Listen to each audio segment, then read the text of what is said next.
4 तासानंतर धनंजय देशमुखांचं पाण्याच्या टाकीवरचं आंदोलन मागे। पाण्याच्या टाकीवरून उतरल्यानंतर धनंजय देशमुखांची जरांगेंसोबत चर्चा। सीआयडी अधिकारी सुद्धा मस्साजोगमध्ये जाणार। गृहमंत्री देवेंद्र फडणवीसांचा बीड एसपी आणि सीआयडी अधिकाऱ्यांना फोन।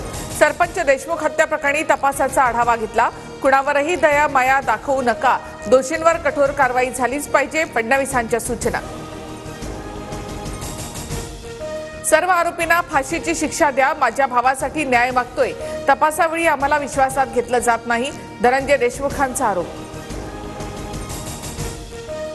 वाल्मिक कराडवर 302 लावा, संतोष देशमुख हत्येतील आरोपी सुटले तर धनंजय मुंडेच्या टोळीचं जगणं अवघड करणार, राज्य एका खटक्यात बंद करून टाकणार, जरांगेंचा इशारा।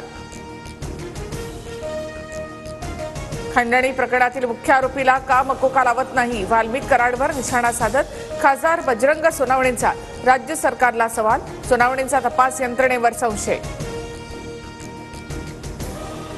उद्या सकाळी 10 वाजेपर्यंत आमच्या मागण्या मान्य करा, अन्यथा सगळं गाव उद्या आत्मदहन करणार, मसाजोग मधील गावकऱ्यांचा इशारा।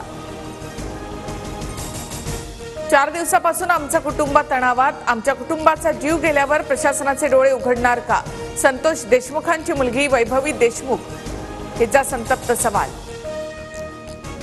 आरोपींवर कडक कारवाई करणार अशी मुख्यमंत्री आणि उपमुख्यमंत्री शिंदेंची भूमिका। धनंजय देशमुख यांनी अशा प्रकारचं आंदोलन करू नये, उदय सामंत यांची प्रतिक्रिया। पवनचक्कीतील वादापासून भीती वाटते असं संतोष देशमुख म्हणायचे। भांडण झाल्यापासून देशमुख अस्वस्थ होते, त्यांना सारखे फोन यायचे, संतोष देशमुखांच्या पत्नीची TV9शी बोलताना माहिती। बेड प्रकरणामध्ये मकोका लावलेली साधी पोरं, मुख्य आरोपी निर्धास्त बाहेर फिरत आहेत, संजय राऊतांचा आरोप। ओबीसी नेते लक्ष्मण हाकेंना धमकी आल्याचा व्हिडिओ लक्ष्मण हाकेंकडून शेअर, जरांगेंच्या समर्थकांकडून धमकी, हाकेंचा आरोप। संजय राऊतांनी सेल्वारोप निवासस्थानी घेतली शरद पवारांची भेट, दोघांमध्ये 30 ते 40 मिनिटात महाविकास आघाडीमधील अंतर्गत वादानंतर भेटीला महत्व। परळीमध्ये सरपंच अभिमन्यू क्षीरसागरांना चिरडणारा टिप्पर चालक ताब्यात, आरोपीला घेऊन पोलीस कोर्टात हजर, थोड्याच वेळात सुनावणी।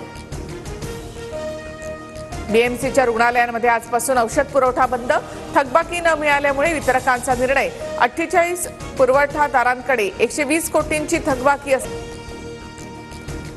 पौष पौर्णिमेच्या शुभ मुहूर्तावर महाकुंभ मेळ्याला प्रारंभ, महामेळ्यासाठी देशासह परदेशातील भाविक प्रयागराजमध्ये दाखल, सर्वत्र उत्साहाचं वातावरण।